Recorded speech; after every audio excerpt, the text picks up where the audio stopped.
We want to hire employees who the panel has shortlisted. या फिर We want to hire employees whom the panel has shortlisted. The car whose color is red is Mark's.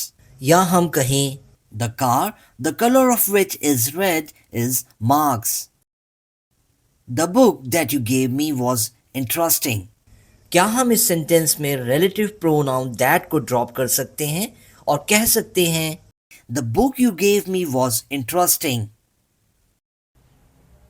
जल्द ही आपको पता चल जाएगा कि इनमें से कौन से सेंटेंसेस सही हैं, क्योंकि हम इस लेसन में फोकस करेंगे उन इम्पॉर्टेंट रूल्स पर जो हमें रिलेटिव प्रोनाउंस को यूज़ करने में मदद करते हैं। रिलेटिव प्रोनाउंस इंट्रोड्यूस करते हैं क्लॉजेस, जो होते हैं ग्रुप ऑफ वर्ड्स जिनसे हमें मिलती है अधिक जानकारी नाउंस के बारे में। Who, whom, whose, which, that और what, ये ऐसे रिलेटिव प्रोनाउंस हैं जो हम बहुत फ्रीक्वेंटली और कॉमनली यूज़ करते हैं अपनी डेली कम्युनिकेशन में। As, when, where and why, ये भी रिलेटिव प्रोनाउंस की तरह यूज़ होते हैं, लेकिन इस लेसन में हमारा फोकस रहेगा ऊपर दिए गए रिलेटिव प्रोनाउंस पर। तो आइए शुरू करते हैं हु के साथ। हु सिर्फ व्यक्तियों के लिए ही इस्तेमाल होता है और इसकी फॉर्म चेंज नहीं होती, चाहे नाउन सिंगुलर हो या प्लूरल या फिर कोई भी जेंडर हो। हु हमेशा सेम ही रहेगा। आइए कुछ एग्जाम्पल्स देख लेते हैं। We want to hire employees who are hardworking and talented. Can you call Stella, who is waiting in the lobby? The teacher, who is very good at English, is teaching in the class. इन तीनों sentences में who की form same रही, चाहे noun कोई भी आया हो। whom who का ऑब्जेक्टिव केस है। ये रेफर करता है उस पर्सन को जो रिलेटिव क्लॉज का ऑब्जेक्ट है। याद रखिए, ये जो पर्सन है ये हमेशा एक्शन को रिसीव करेगा, ना कि एक्शन को करेगा। आइए कुछ एग्जाम्पल्स देख लेते हैं। We want to hire employees whom the panel has shortlisted. Can you call Stella, whom we asked to wait in the lobby? The teacher, whom everybody calls an English expert, is in the class. Who का इस्तेमाल करें या फिर whom का, ये एक ऐसा question है जो हम लोगों को बहुत ट्रबल करता है। आइए इसका समाधान ढूंढते हैं। हु हमेशा सब्जेक्ट के लिए यूज़ होता है, यानी कर्ता के लिए जो सेंटेंस में एक्शन ले रहा हो। इसलिए आप देखेंगे कि हु के बाद हमेशा एक वर्ब आएगा। whom के साथ ये पॉसिबल नहीं है, क्योंकि whom रिलेटिव प्रोनाउंस के वर्ब या प्रेपोजिशन के ऑब्जेक्ट को रिप्लेस करता है। अब आइए कुछ एग्जाम्पल्स देखते हैं। इन्हें बड़े ध्यान से देखिएगा कि कैसे रिलेटिव क्लॉज में वर्ब और प्रेपोजिशन के आने वाले ऑब्जेक्ट को whom रिप्लेस करता है। We want to hire employees whom the panel has shortlisted. whom clause में आप देखेंगे कि शॉर्ट लिस्ट एक वर्ब है और उसका ऑब्जेक्ट whom है।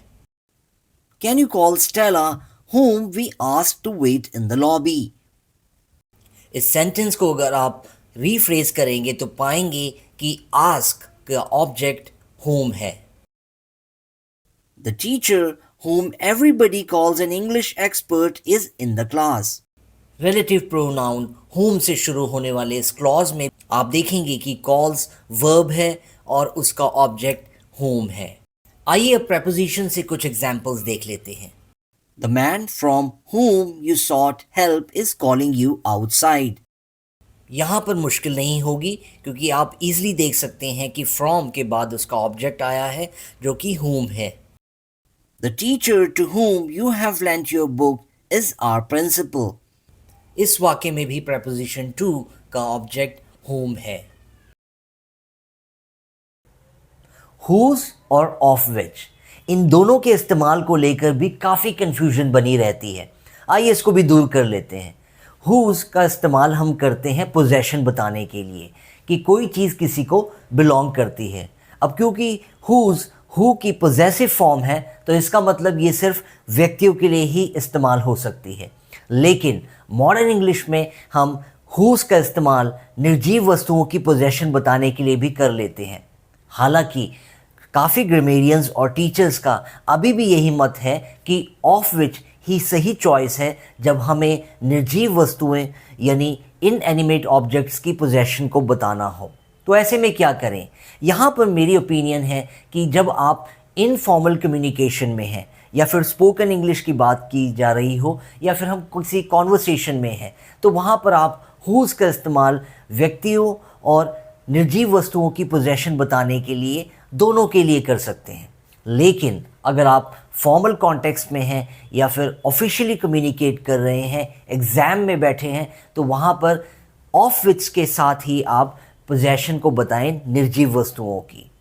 आइए कुछ एग्जाम्पल्स देख लेते हैं कि कैसे हम हुज और ऑफ विच से पोजेशन को बता सकते हैं। The car whose color is red is Mark's. The car, the color of which is red, is Mark's. The factory whose owner lives abroad has been shut for 2 years. The factory, the owner of which lives abroad, has been shut for 2 years. We met at the hotel, whose manager is your friend. We met at the hotel, the manager of which is your friend. Animals और things, इन दोनों को refer करने के लिए विच का इस्तेमाल तो हम पहले से ही कर रहे हैं, लेकिन विच का एक और बढ़िया इस्तेमाल है जब कभी हमें एक ऐसे क्लॉज को रेफर करना हो जो हम पहले ही मेंशन कर चुके हैं। ऐसे में हम विच का इस्तेमाल भी कर सकते हैं। आइए कुछ एग्जांपल्स देख लेते हैं। Steve washed all the clothes yesterday, which gave him time to play today. Stella made my bed, which was kind of her. The police were deployed in the area, which was a wise move. इन सभी sentences में आप पाएंगे कि विच अपने से आने वाले पहले क्लॉज को रेफर कर रहा है। जब कभी किसी सेंटेंस में आपको किसी पर्सन और साथ में किसी निर्जीव वस्तु या फिर एनिमल को रेफर करना हो, तो वहाँ पर आप हु और विच का इस्तेमाल नहीं कर सकते। ऐसे में आप सिर्फ दैट का इस्तेमाल करें। दैट एक ऐसा रिलेटिव प्रोनाउन है जो पर्सन, एनिमल और इनएनिमेट थिंग्स, इन तीनों को ही रेफर कर सकता है। आइए कुछ एग्जांपल्स देख लेते हैं। The boy and the dog that I was talking about are in the park. Both the man and the car that met with an accident are in bad condition. Steve and the books that you want to see are not available today. Relative pronoun what का इस्तेमाल हम करते हैं ऐसे clause को introduce करने के लिए जो रेफर कर रहा होता है अनस्पेसिफाइड थिंग या आइडिया को, यानी ऐसे चीज़ को जिसके बारे में हमें पता ना हो। जब भी कभी ऐसे सेंटेंसेस आए तो वहाँ पर व्हाट का मतलब होगा दैट विच या फिर द थिंग विच। आइए कुछ एग्जाम्पल्स देख लेते हैं। What you told me made a lot of sense. Give the poor lady what she needs. Do what you are good at. Relative pronouns को आप हमेशा उन नाउंस के साथ रखें जिनको वो मॉडिफाई कर रहे होते हैं। जनरली ये रिलेटिव क्लॉज के बिगनिंग में आते हैं, यानी इमीडिएटली उस नाउन के बाद जिनको ये मॉडिफाई कर रहे होते हैं। ध्यान रखिए कि ये जितना नज़दीक होंगे उतना सही होगा, अदरवाइज मीनिंग चेंज हो सकता है। आइए कुछ एग्जाम्पल्स देखते हैं और समझते हैं। Mark is getting treatment from the doctor who got injured. पहले सेंटेंस से ऐसे लग रहा है कि जैसे डॉक्टर को इंजरी हुई है, जो कि गलत है। इसीलिए हमें हु को मार्क के साथ प्लेस करना होगा ताकि सेंटेंस की सेंस सही बन सके, जैसा कि आप सेकंड सेंटेंस में देख सकते हैं। The old mirror was discarded by Stella, which was broken. पहले सेंटेंस से प्रतीत हो रहा है कि स्टेला वॉज ब्रोकन, जो कि गलत है। यहाँ पर मिरर है जो कि टूटा हुआ है, इसलिए हमें विच क्लॉज को मिरर के साथ रखना होगा। Bob and Stella have not invited all their friends who have thrown the party. इस सेंटेंस में भी हु क्लॉज गलत जगह लगा है। ऐसा लग रहा है कि फ्रेंड्स ने पार्टी थ्रो की है, जबकि बॉब और स्टेला दो व्यक्ति हैं जिन्होंने पार्टी ऑर्गेनाइज की है, इसलिए हु क्लॉज को इनके बाद लगाना होगा। Mark, that had been struggling to perform, was made the captain of the team. यहाँ पर भी आप देख सकते हैं कि दैट क्लॉज को हमने गलत जगह लगाया हुआ है। दैट क्लॉज को मार्क के साथ नहीं होना चाहिए क्योंकि इससे सेंस गलत बन रही है।